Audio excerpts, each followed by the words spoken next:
Thanks, everybody. It's exciting to have an Uber representative on stage. There's a little bit of news this morning. You guys raised a tiny amount of money. So maybe we can open off with a question about that. Will much of that flow out to Asia? What, do you have any sense of where all that Saudi money is going? Yeah, sure. I think it's a great vote of confidence in the business. Certainly, I think what we continue to be most focused on, though, is the growth of our businesses around the world, particularly in developing markets like China, and really looking at the profile of the business and where we've got developed markets in part of the world, and being able to use that capital over time, as well as investments like today, to fund the developing market investments like in China. Okay, cool. And let's. So I think it's important. You have a pretty brief but exciting history in China. So I want to jump way back to 2013, a long time ago, before rides were on demand in China, when Didi and Kuaidi were not united but apart, and you guys were just entering the market. And you were talking earlier about how you had just come into China and you guys were checking out the market, and it was at that point that you sort of started figuring out what to do. If you maybe talk a little about what it was like to get to China at first, and how the philosophy and the mindset about the China market evolved over that first year and a half. Sure. I think one of the things that's unique about Uber with respect to Asia is very quickly after we entered Asia at all in early 2013, we looked straight to China. And a lot of this was due to Travis's focus on the market at that time.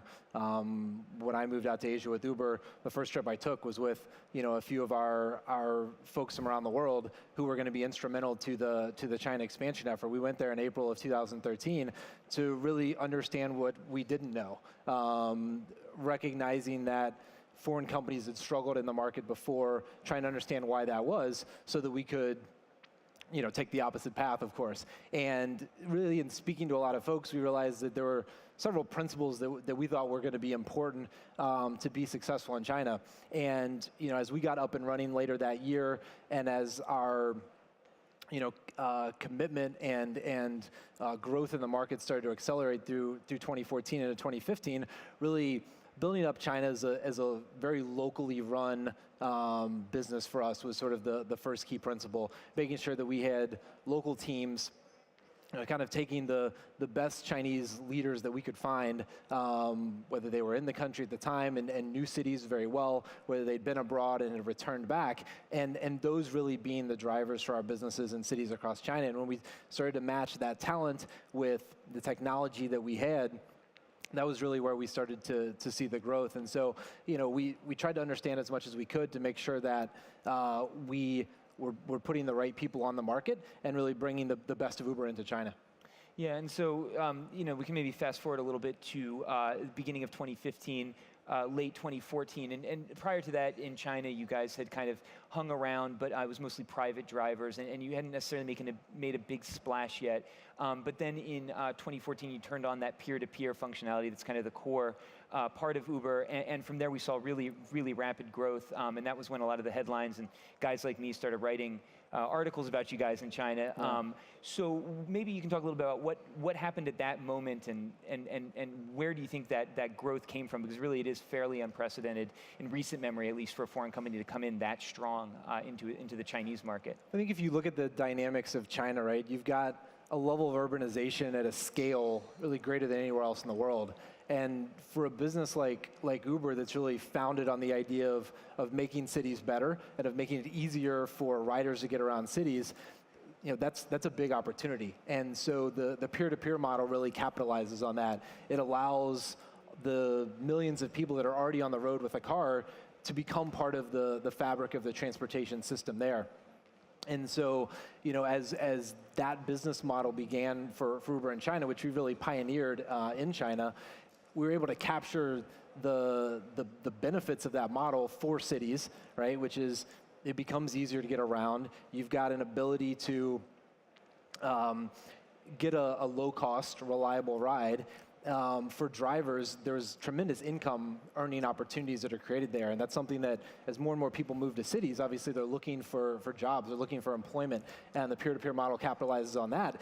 And the winner is really everybody in the ecosystem. And so as that came online, it not only worked for riders and drivers because they were making money and because they had low-cost, reliable rides, but it really transformed the way that people got around cities. And then, that just accelerates when you take a service like Uber Pool. Uber Pool is our carpooling service, essentially, that allows multiple people to share a ride. So instead of having, 3 cars on the road, each with a driver, you've got 1 car and 2 people sharing the cost of that ride and sharing the space in that car. So you end up with, more people and less cars. And that is, again, another layer of efficiency that's brought to a city by Uber's technology. And I think that as those things came online, those services have come online over the last couple of years, that's really driven a lot of the growth, because at a consumer level, that just means I get a cheaper ride and it's more available. Yeah, and so another element of this is the subsidies and the costs, which obviously started off very low. And I know you guys are looking at a lot of data and trying to make sense of an equation in terms of a business model down the line. I think to some of us from the outside, you look at it and say, well, I just took a 10 kuai cab from Shenzhen to, say, Guangzhou. How is that possibly going to turn into a real business model? Yeah. So maybe you can address a little bit of that. And specifically, obviously, there are competitors who continue to plow money into the markets as well. So how do you see that going now? How is it, what's the history of those? And where are we at this point in terms of subsidies? Is it going to go on indefinitely? Will it always be 5 kuai for me to get from here to Guangzhou?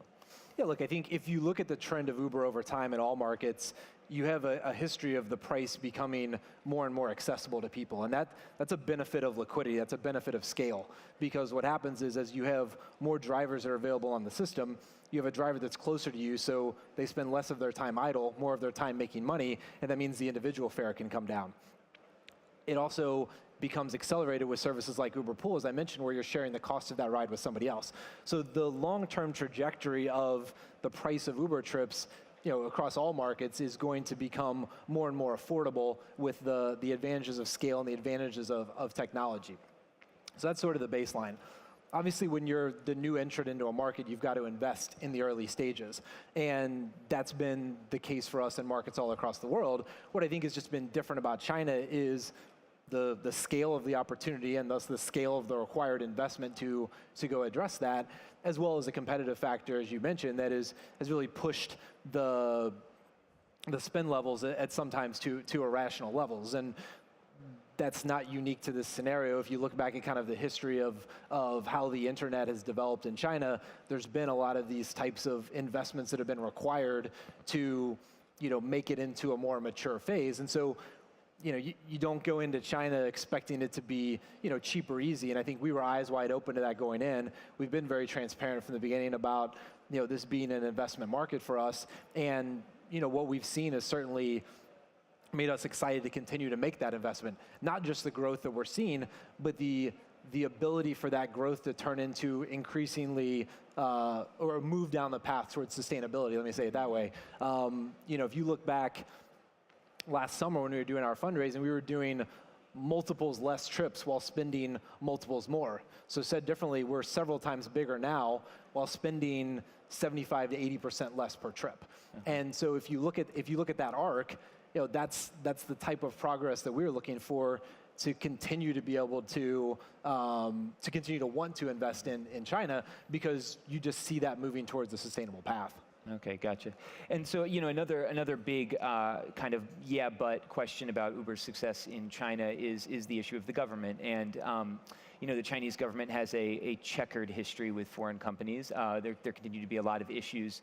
You guys have done well so far. We have a new law that's probably coming out this summer that'll attempt to begin regulating the market. You guys, Didi, Shenzhou, a couple others are in. What has it been like developing that relationship? How has that gone with the government? How have you kind of kept them happy? And do you feel confident being in a market where you do know that there are, the tombs of other foreign companies in the past, say the Googles and so on? And how do you ensure that that doesn't happen to you? What kind of lessons do you take from history in that regard?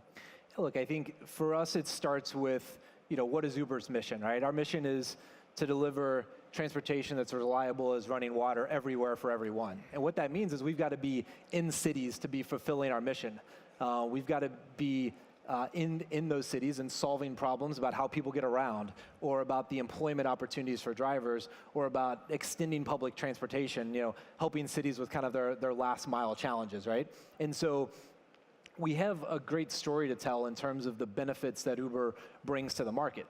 So if you take that as a starting point, then I think the next thing that's important for us is to engage authentically with the government. And that's something over the last year that our team has done in China, is really make sure that we are able to explain that story and that those benefits are well understood. And that we have, like I said, a local Chinese team that is running the business, right? These are the sons and daughters of the city. We've got a number of Chinese investors, Chinese business partners. We have data centers on shore. The business is run by a Chinese team. Uber China, or Youbu as we refer to ourselves in China, really is a local business. And so when you take the fact that you're solving problems for cities and for governments, and you're a locally run business that's engaging authentically, we feel really good about our ability to partner. And actually, just sort of a recent piece of news. Over the last couple of weeks, we've been engaged with the B20 group, which is a subcommittee of the G20 gathering that'll happen later in Hangzhou later this year. And Uber was invited by the Chinese government to help them understand the economic benefits and the employment benefits of ride sharing. And so we were with the government and several other members of the B20 in Paris just a couple weeks ago, talking about the benefits that Uber can bring to employment. Because one thing that's interesting is something like 73% of our drivers in China drive less than 10 hours a week. So you're talking about kind of the changing face of employment and the role that Uber can play in that. And we think that's a compelling benefit that Uber as a platform brings to cities, and one that's been recognized by the Chinese government over the last few weeks. Okay, cool. And so I guess going forward, obviously there are a bunch of competitors. It's a rough market. Yeah. And maybe you can talk a little bit about how it's been competing there. You have local competitors that have alliances with very large internet companies that have huge power over the social media there. How has that gone? Do you see it continuing? Is the market big enough for multiple players? Is this really a winner-take-all scenario? And how long until we see a kind of rationalization, to get back a little bit to the subsidies we were discussing earlier? Are things pulling back? Are both sides pulling back? Yeah. Yeah, we feel great about the trajectory that we've been on in China. If you kind of rewind to the point that you mentioned, right as the peer-to-peer business was taking off in early 2015, we really weren't a player in the market. We had 1% market share. And over the past year and change, that's now 1 to 30% market share that Uber now has in China. And so we feel really good about the trajectory that we've been on, not just from an Uber growth standpoint, but what that's meant to the marketplace. And I think our confidence and excitement is overlaid by the fact that our business has become much more efficient over that period of time. So even while there's been a lot of this subsidy conversation, our business has been growing, okay, but it's also been becoming more efficient. As I said, we're spending 80% less per trip today than we were less than a year ago. And that starts to say, look, we believe that we're marching towards a sustainable long-term business in China. And as long as we continue on that path where, we're bringing the best technology to consumers, where, they're able to share their ride at a very low cost. We're doing 30 million pool trips a month now. Mm-hmm. And so we've got a system that's making carpooling accessible and affordable for everybody. When you bring those benefits to consumers, when you bring those benefits to drivers, and our technology kind of making that marketplace more and more efficient every week, we believe that's a long-term business for Uber in China, and that's why we're excited to continue to invest there. Mm-hmm. And you guys have definitely put China ahead of a lot of other priorities over the past, I'd say, year or so, as we've seen the growth there. I'm wondering if you can talk maybe a little bit about some of the products or some of the specific things you guys have done within China. I mean, I know the commuting is one thing. But maybe you can explain a little bit how China has changed how you guys view the sort of ride-sharing market across the world. How the trends in China are informing how you view everywhere else. Yeah, I think China is ultimately the largest possible laboratory you could have for our business, right? There's a level of urbanization in China that far exceeds anywhere else in the world. You've got over 80 cities with more than 5 million people. And so with that density, you get to a really interesting spot about the efficiency levels you can reach as a business. That's why I give the Uber Pool example. 15 of our 38 Uber Pool cities around the world are in China now. Mm-hmm. And what happens with Pool is you've got to have somebody that's going the same direction as you at the exact same time. And that the difficulty of making that match is what's prevented carpooling from taking off around the world to date. You know, our team did a study back in San Francisco that if you were to just go from a block in one popular neighborhood to a block in another popular neighborhood in San Francisco, you'd have to phone up something like 6,000 people to find another person that was going the same place at the same time as you, right? Well, technology is the only thing that can solve that problem. And China's given us just kind of the ultimate laboratory to go and experiment with that, because you're able to reach those levels of efficiency. And that's one of the reasons that the prices can be as low as they are, is because the frequency with which we match you and the efficiency our technology can do that is at an all-time high. And so that commute experience is something that we're really focused on in order to not just do it well for China, but then to bring that back into the rest of the world, right? When you're experimenting at the bleeding edge like that. And, you know, something really interesting that's happened over the last 6 months or so as China has become such a large part of our business is you walk around San Francisco in our headquarters and everybody's talking about China. You know, our engineering teams that work on products for the world are thinking about shipping their product first into China, because that's such a large portion of the trips that happen for Uber, and it gives them that kind of ultimate laboratory to work on. And ultimately that benefits our China business tremendously, because we've got the corpus of Uber from an engineering and a management standpoint, thinking about that opportunity. You guys have. I was a little bit surprised when you know, you guys kind of followed up your early success in the middle of the sort of, you know, battle with a bunch of local competitors by being very ambitious and saying you're going to go to 100 cities. I'm curious how that's been going. You know, what is it like expanding to some of these tier 2 and tier 3 cities? Is it different? What are some of the challenges? I think, you know, maybe Zhengzhou is one of the newer ones that you guys have done. How has that gone, and is it different? Is it paying off to be so aggressive about the total number of cities you're going to be at in China?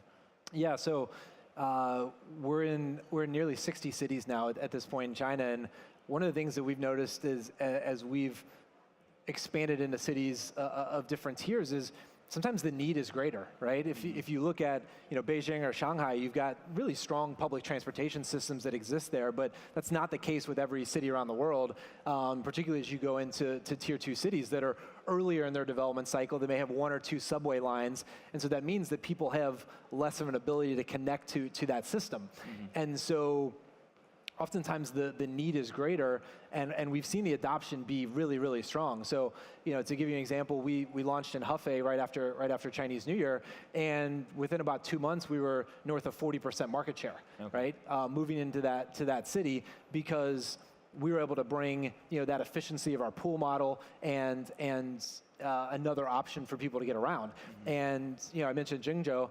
This is a city we launched just literally last week, but we launched with tens of thousands of drivers on the platform from day one, because, you know, they saw the opportunity to go earn money. That's the other thing that happens in tier 2 cities sometimes, is the employment opportunities aren't as great. And so you kind of look at those problems that Uber solves as a business, right? Accessible transportation at a low cost for riders, employment opportunities for drivers, and, you know, connecting up mobility for a city. And in some ways, the opportunity to solve those problems is greater in tier 2 cities or tier 3 cities than it is in tier 1. And so, you know, we're excited about continued expansion in China. Okay, very cool. We're getting close to the end. Just want to ask one real quick final question. You guys are probably the best known American startup in the world, the best known American tech company in the world. Put some money into your competitor DiDi, and that's, you know, Apple. How does that change anything? What was your response? I mean, just a couple words. What, you know, how did you guys respond to that investment from such a massive, iconic company like Apple in a rival? Yeah, our team, you know, we went back to work. Yeah, I think from our side, you know, ultimately we're not distracted by those kind of things. I think there's a lot of noise around this space and has been for years. But ultimately, we know that what's key to us winning in the marketplace is not what happened in somewhere else, but, you know, are we solving those problems? You know, are we delivering the best technology into the market? Are we delivering the best experience for riders? Are we really, you know, optimizing the price and the earnings and those kind of things? You know, that's what my team stays focused on. And, you know, we think that, you know, with results like 30 million pool trips a month and the way that we're really able to, you know, wire up cities' transportation systems, that, you know, those results are speaking for themselves in China. Okay, awesome. Well, thanks, guys, so much. I think we're all going to be excited to see what happens in the coming years. It's only been a year and a half, really, since we've seen Uber take off in China. So I'm sure the next couple years will be fun and long ones for you. So thanks again, guys.